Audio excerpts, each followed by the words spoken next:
resultado que nosotros podríamos esperar es quizá pues retornar el mismo par de 42, solo que en vez de tener un pollito, tener un nugget donde estaba el pollito, ¿no? Eso podría ser algo una implementación razonable que esperaríamos. Entonces, ¿cómo se ve eso? Así especificamos el tipo.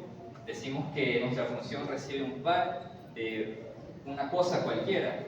Pongo Apple, porque sí, podría ser cualquier letra minúscula, y un pollito. Y tienen que retornar un par de cualquier cosa y el nugget, ¿ya? Entonces, la implementación es fácil. Simplemente aquí obtenemos el par de la cosa y acá está el pollito, pero le pongo el guión bajo porque no lo voy a utilizar. Y acá tenemos el par de la cosa y los nuggets, ¿no? Ya. Entonces, ya vimos el escenario de la lista, ahora vemos el escenario en el que tenemos un par, ¿ya? Un par de algo que no nos importa y el objeto sobre el que queremos trabajar. Otro escenario posible es que no sabemos si tenemos o no un pollito. Y eso se ve así. Tenemos una caja que nos dice que puede ser, como puede ser que no haya un pollito adentro, ¿ya? Entonces, si yo quiero implementar mi función pura que teníamos de cocinar el pollito para este escenario de acá, ¿cómo se nos ocurre que podríamos hacerlo? No sé si alguien quiere aventurarse a dar una posible implementación, solo así en palabras. ¿Qué harían? Abrir la caja y ver si está. Ya, abrir la caja y ver si está el pollito y si sí está el pollito. Retorno el nave. Ya, sí. Eso es la implementación que nosotros podemos razonar que esperaríamos, ¿no? Entonces, en efecto, si tenemos una caja con tal vez un pollito, lo que tendría sentido es retornar una caja con tal vez un nugget, ¿no? Entonces, en Haskell y en otros lenguajes hay un tipo de dato que se llama maybe, que representa este concepto de tener o no tener algo, de que haya la posibilidad de que no exista un valor, ¿ya? Entonces, si recordamos los ejemplos que vimos ya anteriormente, la lista representa el contexto de que tenemos varios elementos de algún tipo y podemos, si queremos escoger un elemento de esa lista, podemos hacerlo de una manera no determinística. Después vimos el ejemplo en el que nosotros teníamos el par de algo y el pollito.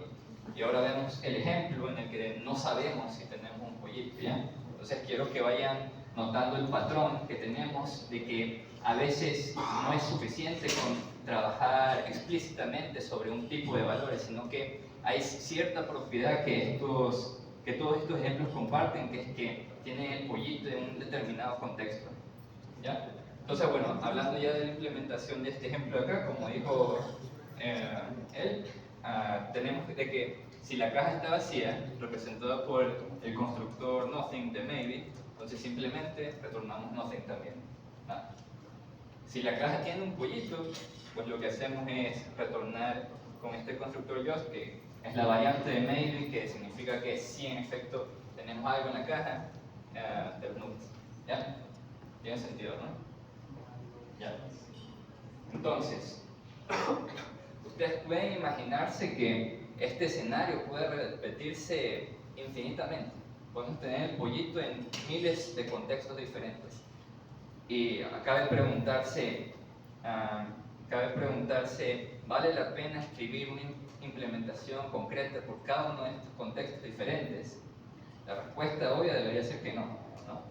Y efectivamente, por lo menos en lenguajes poderosos como Haskell, no tenemos que hacerlo.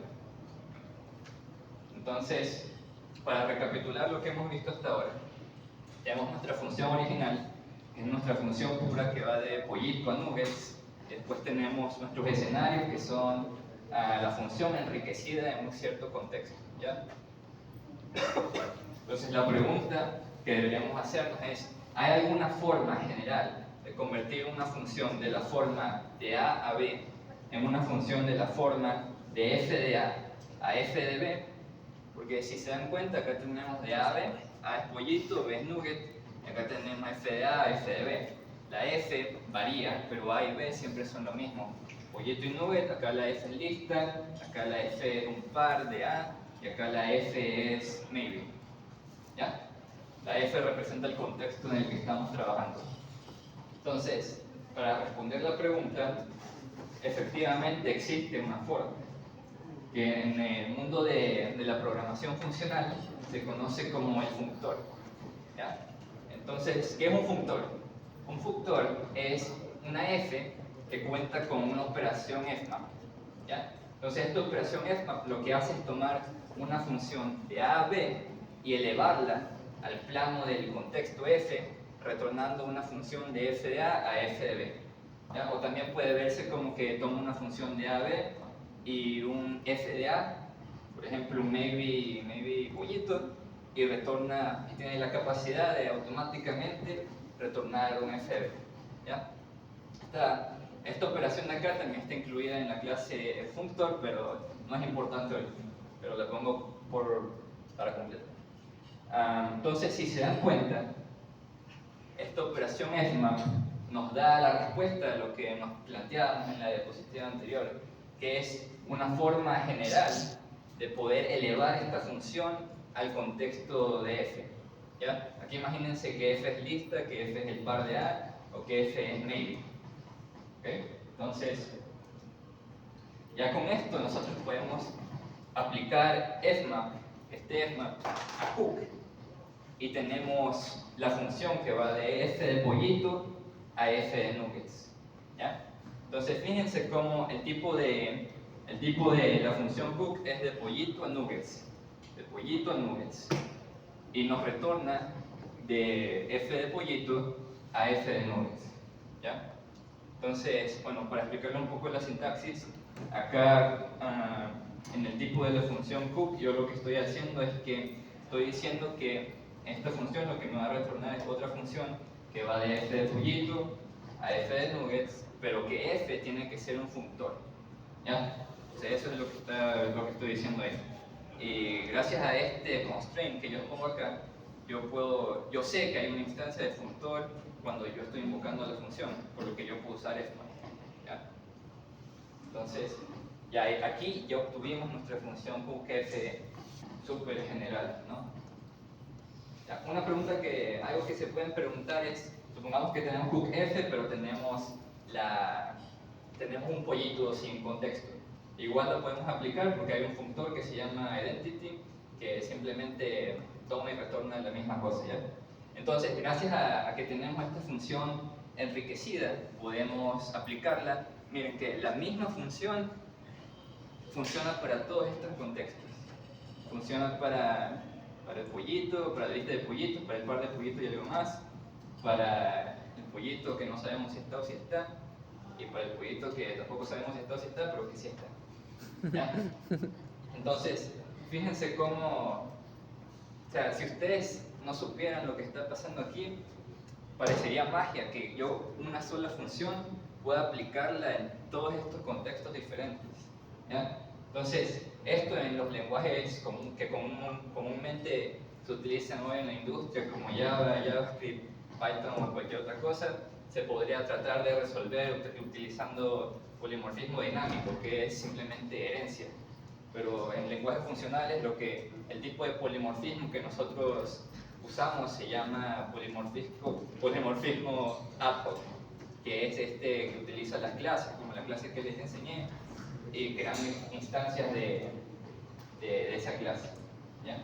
Entonces aquí ya logramos obtener esta función general que estábamos buscando. Otra cosa es que normalmente nosotros no hacemos esto. Normalmente no cogemos una función y creamos otra que funcione en el contexto de un functor, sino que lo que hacemos es que en el sitio donde la necesitamos, yo uso fmap. ¿Ya? Por ejemplo, yo tengo esta función y si tengo un pollito maybe, entonces yo uso fmap y ya, en el sitio donde yo la necesito. Ya, entonces aquí, bueno, aquí intenté poner un ejemplo un poco práctico de dónde yo utilizaría esto, que no me salió tan práctico, pero, pero igual, acá estoy definiendo una función que intenta dividir dos números y si el denominador es 0, pues ya sabemos que eso no está bien. Entonces acá yo retorno nothing, que es la variante que indica que no hay ningún valor aquí. ¿Ya? Caso contrario, retorno solo la división, ¿no? O sea, aplico la operación. Otra cosa chévere de Haskell es que podemos definir el usuario común del lenguaje, puede definir así funciones con operadores. Entonces, esto hace más expresivo nuestro programa. Entonces, acá yo lo estoy usando de esta manera. Yo estoy diciendo, estoy aplicando esto acá, estoy usando la función y digo bueno, estoy usando fmap con show. Show es una función que toma un valor cualquiera A y retorna una representación string del valor. Entonces, yo al usar fmap, yo lo que estoy haciendo es que esto de aquí sabemos que va a ser nothing porque es una división para 0. Entonces eso va a imprimir nothing, ¿ya? Porque nothing se va a convertir en string gracias a que aquí yo estoy usando fmap para elevar esta función show que trabaja con tipos A que trabaje con tipos fd, ¿ya? Y aquí en este caso sí va a imprimir just el número porque no estamos dividiendo para 0. Entonces, una cosa que chévere es que normalmente en lenguajes que no son tan expresivos, nosotros para hacer esta lógica tenemos que poner muchos ifs o switches o cualquier otra estructura de control para controlar esto. Y eso no es bonito, eso no es elegante. Entonces estos lenguajes como Haskell o otros nos permiten programar en otro nivel en el que nosotros podemos tener código que funciona y que además es agradable a la vista y que es elegante, ¿no? Yo creo que es una característica importante del software. Entonces, ya, y otra cosa es que al inicio quizá como que cueste acostumbrarse a leer esto y saber qué está pasando, pero a la larga, ya cuando ya aprenden y ya se acostumbran, es mucho más fácil escribir esto, escribir if, ta, ta, ta, if, ta, ta, ta, de, ta, ta, ta, ta, ta, ta, ¿no? Es menos líneas. Ustedes saben que cualquier persona que tiene experiencia en la industria del software o que conoce de estas cosas, sabe que mientras menos líneas de código, mucho mejor, ¿no? Entonces, eso.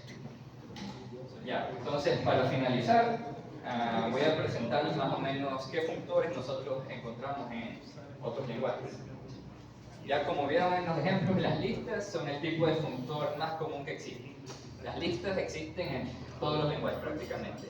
Cualquier colección secuencial sobre la que tú puedas mapear es un functor. Entonces, casi todos los lenguajes tienen listas sobre las que tú llamas un método map o lo llaman de otras maneras en algunos lenguajes, pero básicamente todas las listas son functores en los lenguajes comunes. De ahí también hay otros. Bueno, otra cosa que quería comentarles es que, no sé si lo han notado ustedes, pero hoy en día hay una tendencia bastante marcada de que los lenguajes mainstream como Java o C# adopten características de lenguajes funcionales. Por ejemplo, funciones lambda, pattern matching, tipos de datos algebraicos, cosas así.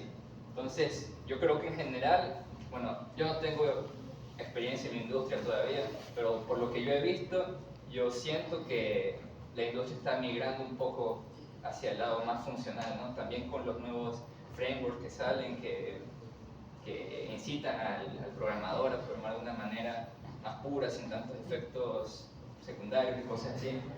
Entonces, por ejemplo, hoy en día lenguajes que no son tan viejos como Rust o como Swift también, estos ya cuentan con un tipo option o un tipo optional o maybe, como sea que se llame en el lenguaje ya, pero estos también son functores, como ya vimos en el ejemplo anterior. ¿Ya? Y finalmente, también bastante común, incluso C++ tiene un stud optional o algo así. Entonces también es común encontrar un tipo de dato either, o se llama result, a veces en Rust se llama result, en C++ se llama expect, bueno todavía no está pero lo van a meter. Y este es otro funtor que no les enseñé hoy, pero también either prácticamente lo que es como option, solo que aparte de decirte si tienes o no tienes un valor, tiene otra variante que te dice la razón por la que quizá no tengas el valor, ¿ya? Entonces como que un option que te da un poco más de información, pero eso también es un funtor, ¿ya? Entonces creo que eso es todo. Listo. No sé